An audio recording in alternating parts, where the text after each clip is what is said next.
Hi, I'm Tim. Welcome to WatchBox, and thanks for logging on. Everything you see here is for sale. Reach out to tmosso at thewatchbox.com. For pricing and purchase details, reach out directly to me. And if you're looking to sell a watch, we are always looking to buy inventory. Right now, today, one watch, an entire collection, no upper limit on value paid. It is the same email address. Reach out to tmosso at thewatchbox.com to sell a watch. Let's jump straight in to a piece that frankly has a grandeur from the high luxury segment, even though technically Rolex is considered mainstream luxury. This model, the latest 126755 SARU, effectively the Patriot in rose gold, is from current production. So it has the 70-hour power reserve caliber, a 3285. It has the little Rolex crown between Swiss and made, indicating post-2018 production. But what really sets this 40mm Everose red gold watch apart from the rest of the GMTs is the gem setting. This is a handmade Rolex watch. There are precious few of them left in the model line, but gem setting at Rolex is still done the old-fashioned way. And you can see the lugs here are paved with brilliant cut gems. You can see so too are the crown guards. And in the bezel, which you'll note continues to operate bidirectionally as on a standard GMT, you have a combination of baguette diamonds, baguette blue sapphires, and baguette rubies. All of this is breathtaking. It remains 100 meters water resistant, a true dual time, and a COSC certified Swiss chronometer. Now, as you see, I still have the ability to set that local hour hand separately. For those who might be new to the Rolex GMT, the original was launched in late 1954 as a travel watch for Pan Am pilots, and initially you would calculate the second time zone using the bezel. But since the first GMT Master 2 of 1983, we have the ability to set the 12-hour hand and the 24-hour hand to truly separate times. We'll throw this on the wrist real quick. My wrist, as you know from previous episodes, is 16 centimeters in circumference, so you get a good sense of it. The timepiece is massive. That's due to the gold, but my goodness, the color and the luster on this watch, it is absolutely dazzling. This feels worthy of the French or Russian imperial courts. It's practically a Fabergé egg for your wrist.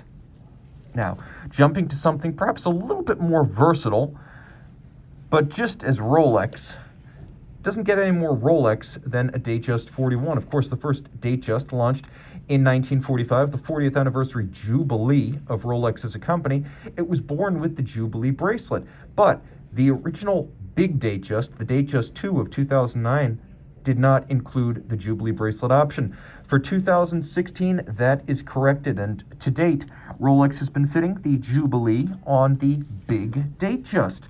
Now, it's a substantial watch, but it's not thick. At 11.7 millimeters thick, you can see it really does slide easily underneath the cuff. This one, a combination of white gold for the bezel and Rolex 904L stainless steel for the bracelet and the case. Of course, Rolex making its own gold as well as its own steel and its own foundry. Everything from the shock protection springs in this watch right down to the clasp and the bracelet is made by Rolex. And of course, this is a loomed model. I'll do a quick loom shot. And you can see, though this timepiece does have a dress watch bracelet, it is nevertheless quite well loomed, and it is 100 meters water resistant, and like the GMT, 70-hour power reserve. So this is a viable sports watch. By the way, here is the GMT, because I know you're going to ask. That's Rolex's proprietary Chromolite Blue Loom. Jumping back to the world of the living. This is a persuasive sports watch, a persuasive dress watch. It is both at the same time far more accessible than a sub, a GMT, or a Daytona, and yet still quintessentially Rolex to the core. Let's go a little bit upmarket and across town, sticking in Geneva. We go from the Wilsdorf region of Geneva to Rue de la Synagogue and FP Journe. Now, this timepiece, of course, is a little bit of a fusion of dress watch and sports watch, but you can see in its size as well as its integrated bracelet design, it is distinctly from the FP Journe line Sport collection, and it is the latest no rubber bumper 44mm Octa Sport. It is reasonably thin. This is only 10.8 millimeters thick, meaning it is in fact thinner than the svelte 11.7 millimeter Datejust you just saw. It is broad, it is flat, it is gorgeous. And if you thought the GMT felt heavy on the wrist, this thing is absolutely a monster. Awe-inspiring. That's the term that comes to mind. It's also flat enough, as you can see, to fit underneath the cuff. So in rose gold with a slate gray dial, it could be your dress watch. There's no doubt about that, but it is sporting in its disposition and, of course, in its dimensions. Now, what I love here is that the bracelet and the case, rather than being a rote satinated, they are this wonderful chiseled, rusticated surface. It's reminiscent of concrete, and it's distinctive of these Journe Octa Sports these days. If you're getting them in platinum or you're getting them in gold, you're getting this finish with a few well-chosen polished highlights.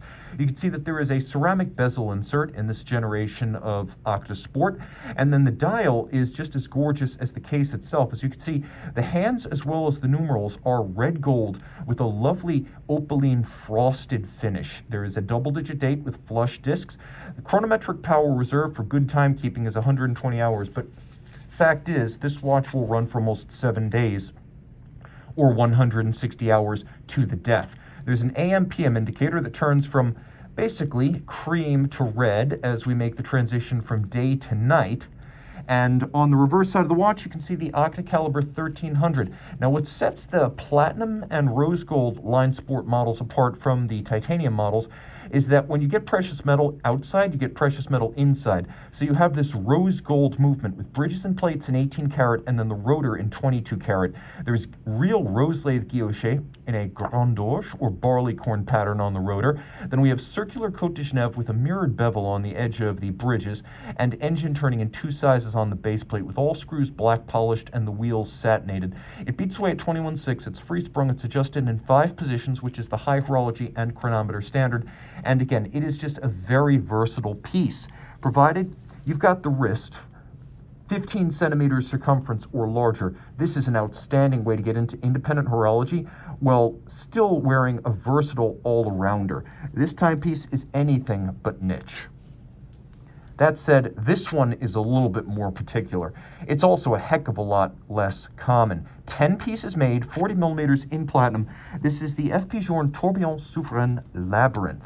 It is the Labyrinth dial that is hand engraved to create the pattern you see here. The dial is made of solid gold.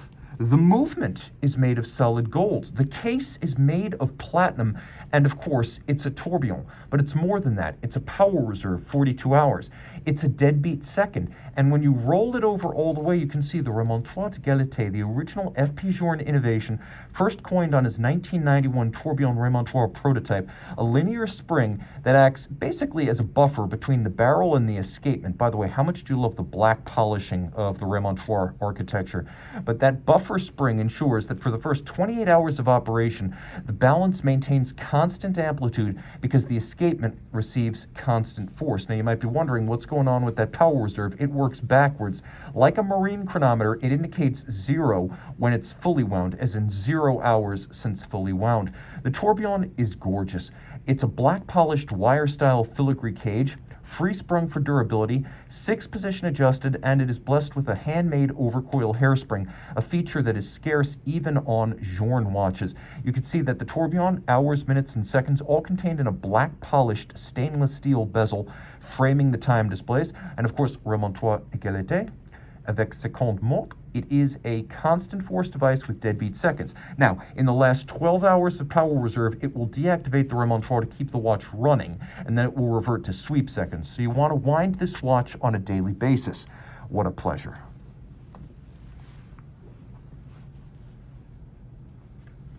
Here we have a timepiece that's absolutely a viable alternative to a Rolex Datejust 41, also 41 millimeters.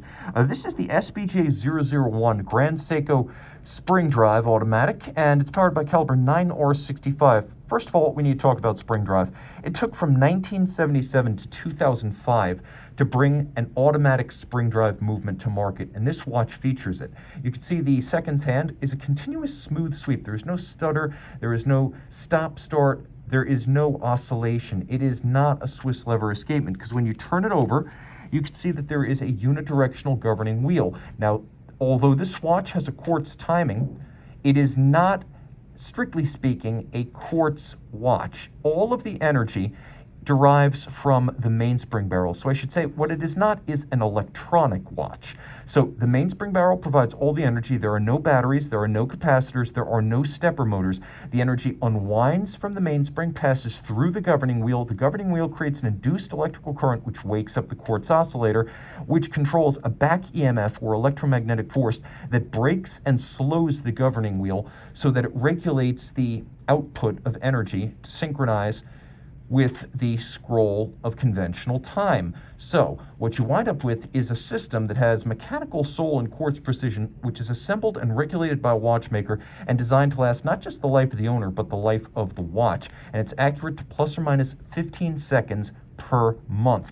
More going on here than meets the eye, though. You see there's a champagne dial. That is the most involved fabrication process for any standard Grand Seiko dial. The champagne dial is even more involved in its creation than the snowflake. 12 steps go into the creation of this dial. Many of them are handcraft steps. So you have a dial that is handcrafted. The indices, the numerals, the hands, all of that, I should say the letters, the indices, and the hands, have been faceted and polished using diamond-tipped milling tools operated by artisans who only do this all day. They create indices and hands. And you can see how blade-like and perfectly mirrored those Dauphine hands are at center. It's the same for each index. So you have a handmade dial furniture, and then externally the 41mm steel case, which is 100 meters water resistant. That is black polished using a spinning tin plate, a technique that takes 3 years to learn, and they call it Zaratsu finish at Grand Seiko. I call it Zalitz machine polishing, but what is indisputable is that it is beautiful, creating a mirrored, optically smooth shine that is much like the black polish you'll see on small interior components of the best Swiss movements. The difference here, the entire case has been finished that way. Now, the watch has a 3-day power reserve, stop seconds, quick set, and a power reserve indicator. When you throw it on the wrist, it's 52 millimeters lug to lug, if you include the solid end links. So it's a substantial watch across the wrist.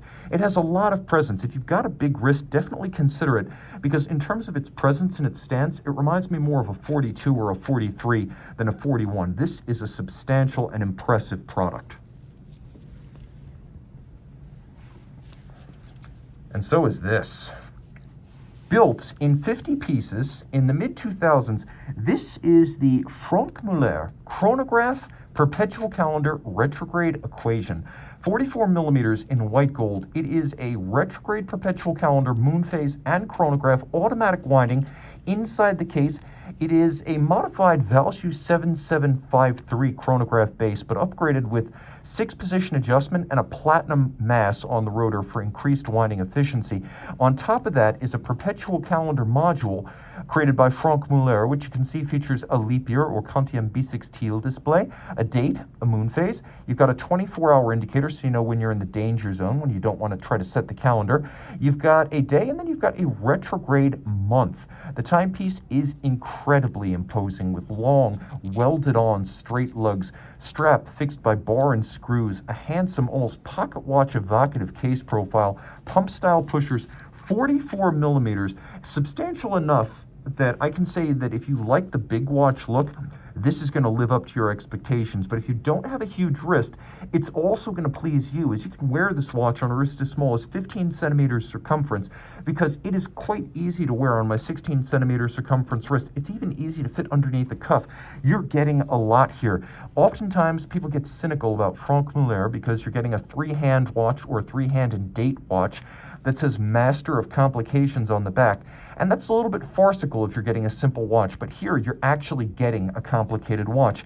The Caliber 7000, that hybrid modular perpetual calendar, and the modified 7753, meaning this watch is exotic, but at the same time, it has rock-solid running gear. So unlike a lot of finicky modern-day independents, this one features a base movement that is tractor-tough and reliable. And again, on the wrist, in white gold with a black dial, with that splash of red, the black and the white, a handsome sporting tritone traditionally seen on motorsports chronographs, this watch has incredible presence and personality.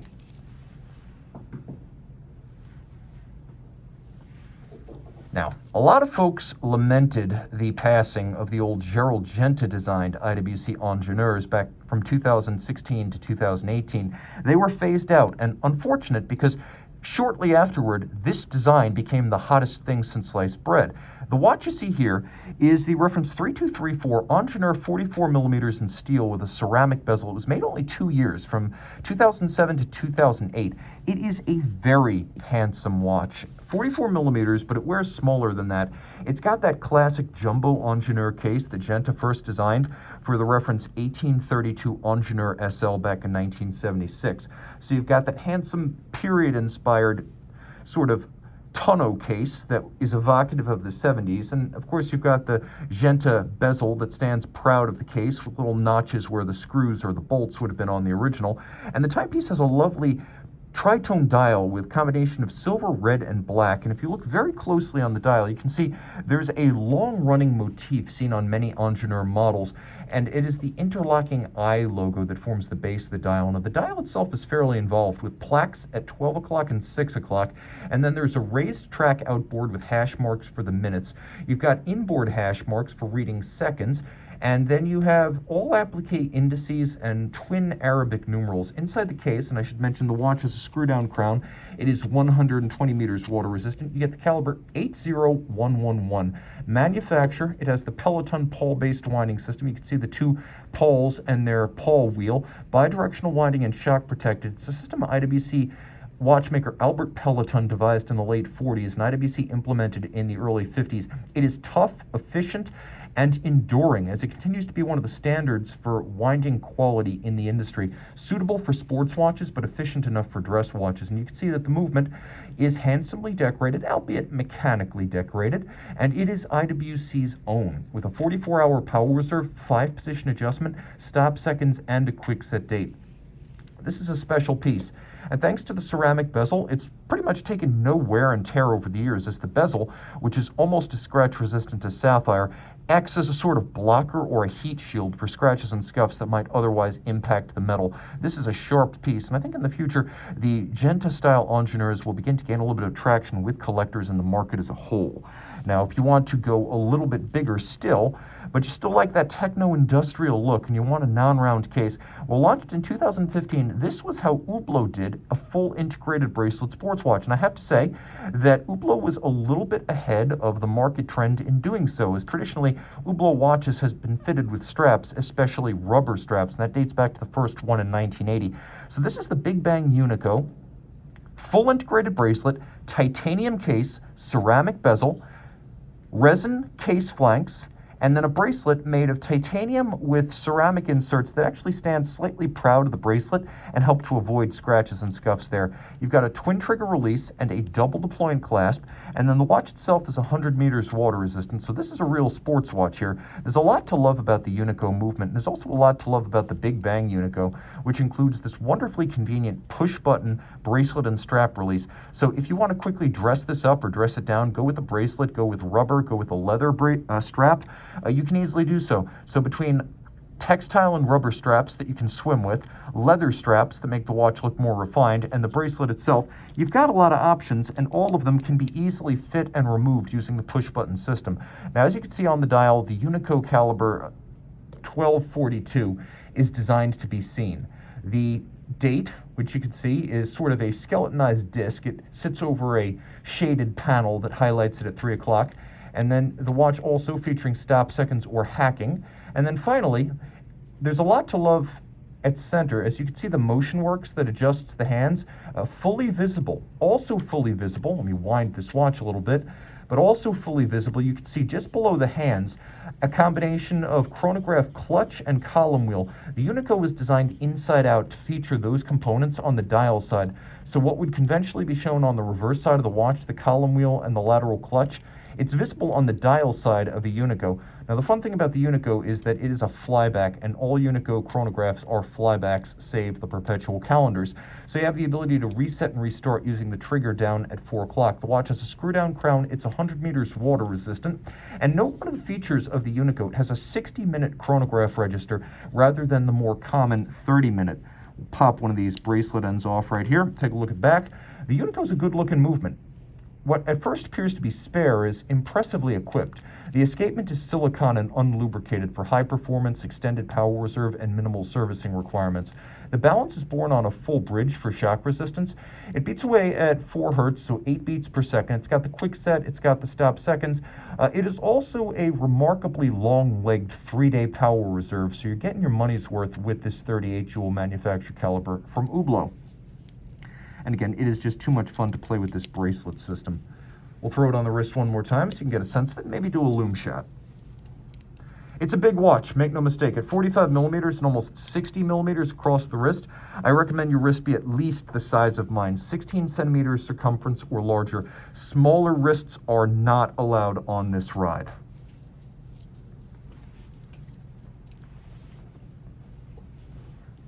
And there you've got the lume shot with the Hublot, absolutely plenty of lume.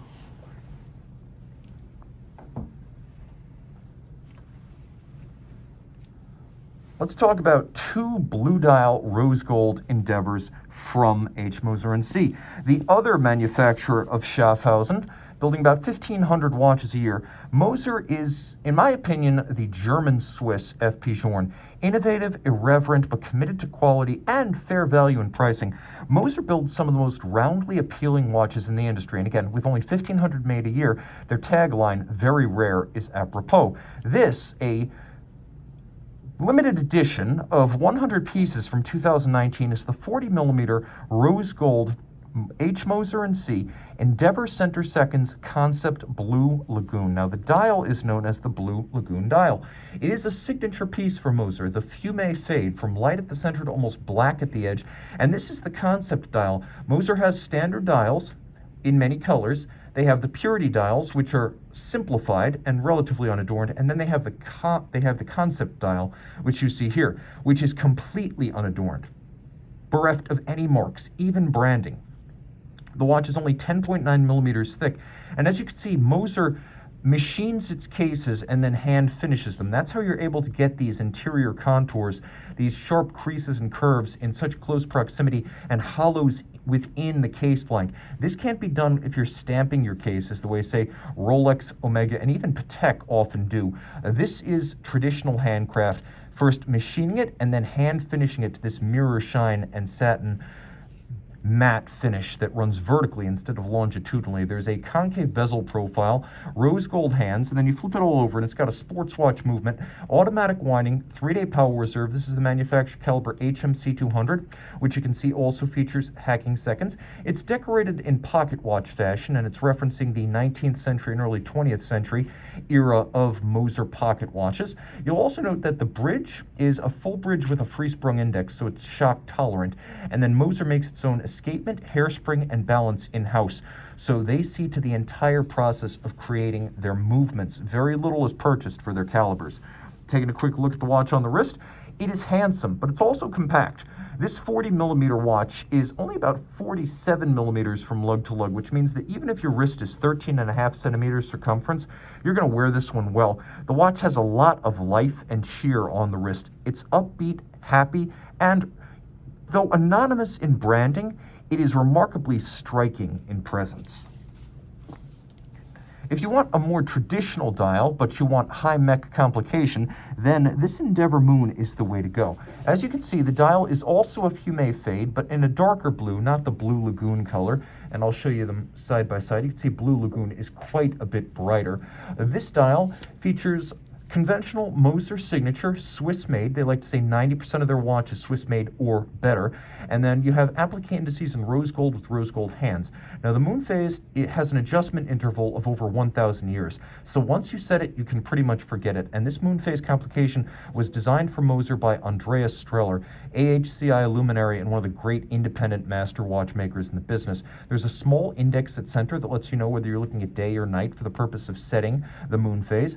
And of course, the watch has that remarkable Endeavor case, only here it's even more elaborated. As you can see, you have the sculpted sides with the mirrored hollows and the vertical satin finish, but then you also have this bezel that's all concave and expands at 12 o'clock and down at 6 o'clock. Turn the watch over, HMC 348. Now, it is rated for 7 days of power reserve, but the fact is it will actually run for 9. And there is a circumferential ring-type power reserve indicator. You can see how the scale is etched on the bridges, and then there is a red index, and as I wind the watch, I'll turn it upside down so you can better see that, but as I wind the watch, that little red index travels around the case back. The watch, of course, has twin mainspring barrels, stop seconds, that remarkable moon phase complication. Note that it's adjusted in 6 positions. Chronometers are adjusted in 5, which gives the watchmaker a room to hide all the inaccuracy of the watch in the one untested position. With 6 tested positions, there's no way for it to hide. Now you get an upgraded balance and escapement here. What sets this one apart is that unlike the Endeavor center seconds we just saw, here we have a 14-karat gold escapement that cuts down on lubrication, increases power reserve, and also improves precision while reducing friction. You've got an overcoil hairspring rather than a flat hairspring, and yes, Moser makes that too. It beats away at 18,000 vibrations per hour, so it's got nice, stately, and steady pocket watch-like chug on the wrist. You can see that the twin mainspring barrels are set in golden chaton, and all of the screw heads are black polished manually. This is a gorgeous movement. You can see one of Moser's styling signatures, which is these double-ridged Côte de Genève. You'll also note that the back of the case has a wonderful organic camber or curve to it, and that's very difficult and expensive to do with a sapphire. As you put it on the wrist, it curves around the wrist and sits steady. It's 40.8 millimeters, so it's not much bigger than the center second you saw before, but this one does have a level of aesthetic refinement that seems a little bit more traditionally dress-oriented, so this is a fantastic pairing with any kind of formal attire for a night out on the town, the opera, or heck, just a good time getting tacos. Remember, it's the man that makes the watch, not the other way around. If you want to wear a dress complication in a t-shirt and shorts, it's on you to pull it off, but I approve of the concept. Okay, sports watches. We're sticking with high horology, but we're going with something a little bit more aggressively sporting. This model was launched in 2012. Remember that the Overseas Generation 2 came out in 2004, so it was a long time before Vacheron combined the steel case of the Chrono with a blue lacquer dial.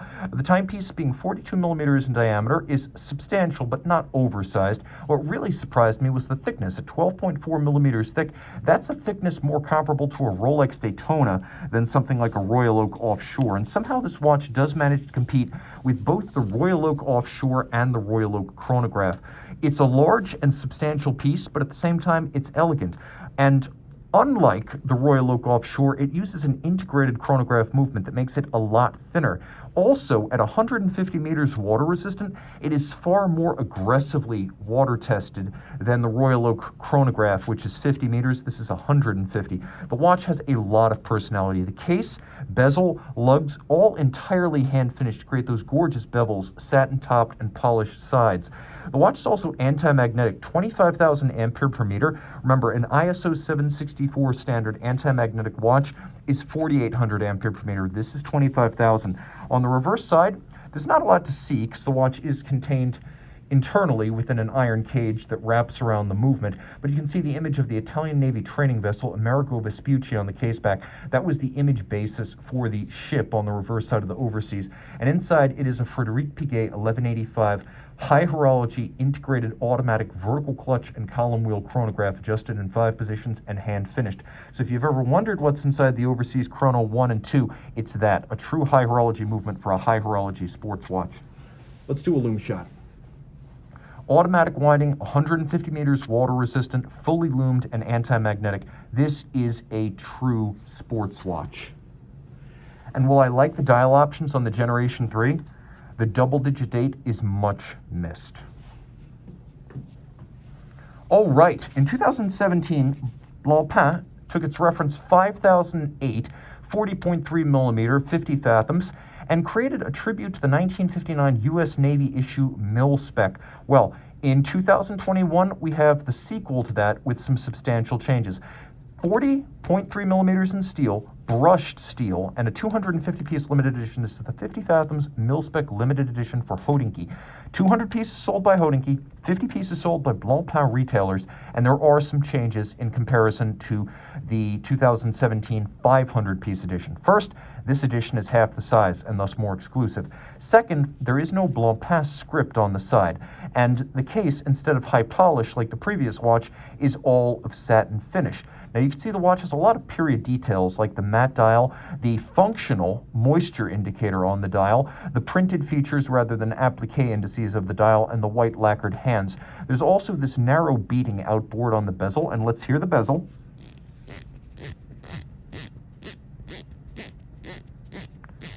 It is an awesome bezel. 120 click, super sharp, and absolutely refined in its action. This is equal to the industry standard Rolex dive bezel feel and sound. The bezel remains sapphire capped. That's a nod to modernity because this watch, after all, is a luxury product that retailed for $15,000 when it was new. Now, these things are highly sought. As you can see, there is a NATO strap on the reverse side. I'm going to do what I can here to show you what lies beneath. The only place that this watch is Hodinkee branded, thank God, is on the rotor, and you can see that to good effect. The caliber 1154 is also meticulously hand-finished, free-sprung for durability, adjusted in 6 positions, and it is a 100-hour twin-barrel automatic. It has a silicone anti-magnetic hairspring, and it is very nicely decorated. So, of course, the timepiece, part of a 250-piece limited edition, and nicely sized. It is a watch that sets itself apart not just externally, but also internally from the 2017 model, as there is no date on this dial. Caliber 1154 does not have a date, and the 2017 model did have a somewhat out of position appurtenance between 4 o'clock and 5 o'clock that seemed wrong for the vintage reissue theme. Altogether, this is a better realized and more cohesive vintage re-edition 50 Fathoms. Okay, we're going big now. If you can't get big enough, 47 millimeters in grade 5 titanium from Richard Mille, the RM6302 World Time Chronograph will do the deed. Launched in 2015, it followed up the first RM World Timer, 2013's RM58, but it added an in-house caliber, and the methodology for operating the World Time is brilliant. Now, your current city is the city up at 12 o'clock. So let's say I'm in Karachi, Pakistan, and I am going to move to Sydney, Australia. Well, I just turn the bezel and I reposition Sydney at the head of the watch up at 12 o'clock, and the watch does all the math for me, moving my local hour, but also moving the reference ring. Now, this is the Louis Cotier World Time system, first developed by the watchmaker of that name for Vacheron and Patek in the 30s. So you just look at the hour adjacent to each city, and this ring moves counterclockwise, and you can see if it's in the white section, it's day, and if it's in the blue section, it's night. It's a 24-hour reference ring. You have 24 principal time zones in the world, represented by 24 reference cities.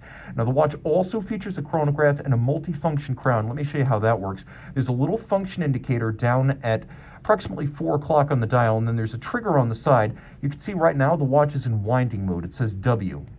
Now the watch is in setting mode. And note, when I put it in setting mode, it hacks and stops the seconds. And then there is neutral, which does nothing in particular. If you buy this watch, don't pull out the crown. The crown doesn't come out. If you pull out the crown, you're going to have to send it for repairs. All of the setting is done using the function selector and then by turning the crown. The watch also has tremendous dial depth. It's like a little amphitheater on your wrist with the caliber CRMA4, highly skeletonized on the dial side to show you the underlying mechanisms. You can see that it's a remarkable, almost architecturally inspired case form, almost like the endoskeleton of a building still in the scaffolding stage before the glass goes on the exterior. It's all of titanium grade 5, which means it's hypoallergenic, it is super light, it's also more scratch resistant than 316 steel. There's a small pusher up at 10 o'clock that changes the double-digit date. The watch is loomed, and on the reverse side you can see that CRMA for movement. It's mounted on rubber bumpers, so it has a good deal of shock resistance, made even greater by the use of a free-sprung index and a full double-anchored balance bridge, whereas previous RM sports watches used Vaucher movements. Here, this is RM's own caliber. The bridges and the plates are made of grade 5 titanium, and it's adjusted in the high horology standard of 5 positions. It's also really good looking. And of course, the timepiece is enormous, so I'm going to throw it on my wrist. I'm going to recommend this watch for wrists 17 centimeters circumference or larger, although I will say, because of the shape of it, and you can see good from this advantage, you can see at a good effect that this is a nicely curved and cambered watch, so I could wear it comfortably in my wrist size, but I think if you want it to look proportional, you're going to want at least a 17 centimeter circumference wrist or larger. I always go for a grand finale with this feature, and what we've got here is an absolute blinder. Launched in 2014, 45.8 millimeters in diameter in red gold and zirconium. This is the DB28 Maxichrono from DeBethune. Now, the timepiece is exceptional. First, because it uses the Maxichrono concept first introduced back during the 2000s on the DB21. So at center, you have your hours and minutes in fired titanium skeletonized Breguet-style hands, and then you have coaxial, the chronograph indications. Inboard, you have a 24-hour scale, and that small blued index points to the hour, so you can run it for up to 24 hours and keep track of the time elapsed. Then, there is a seconds hand that indicates outboard your seconds in a 60-second format. Nothing exceptional there, but you have center minutes as well. So you have seconds up to 60, minutes, which are indicated in a 60-minute fashion, much like an old La Manna chronograph, and then you have the 24-hour register at center. Now, I should probably have wound this watch up prior, but you can see that it features these spring-loaded floating lugs that helped to win the DB28, the Aiguille d'Or at the GPHG back in 2011, which is to say this watch is descended from the overall winner at the Oscars of watchmaking back in 2008, and the timepiece is a mono-pusher chronograph, and I may as well reset everything so you can see how that works. It does have a dial and a case made by DeBethune. They make their own dials, the cases, as well as their movements, and this movement is an absolute blinder. Now, what sets it apart? Start with the finish. Everything, you can see the bridges over the base plate, everything has been black polished and skeletonized. The anglage is a mile wide and finished the old-fashioned way, with wood used for the last stage to create that mirrored rounded bevel, not a machined bevel.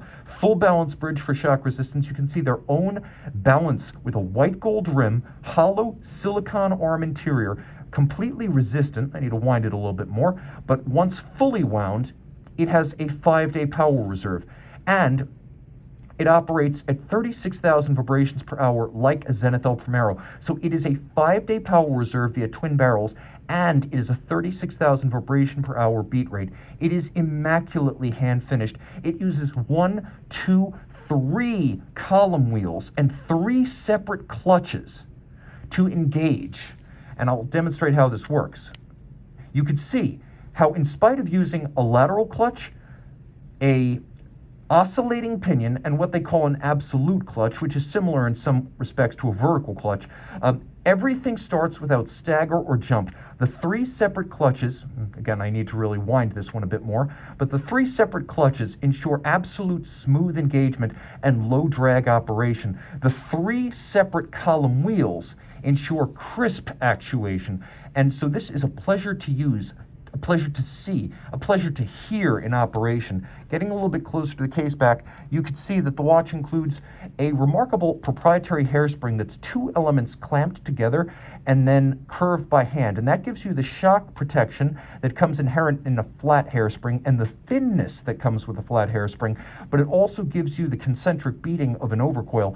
That's patented. The balance is patented. The absolute clutch system is patented. The twin self-adjusting barrels are patented, and externally you can see the lugs themselves with that variable geometry spring-loaded action. These are the short lugs. They vary between 47 and 51 millimeters, so in spite of the fact that this watch is almost 46 millimeters in diameter, you can put it on my 16 centimeter circumference wrist. Heck, you can put it on a wrist as small as 14 centimeters circumference and find it wears well. And it's only 12.8 millimeters thick, which means it sits low.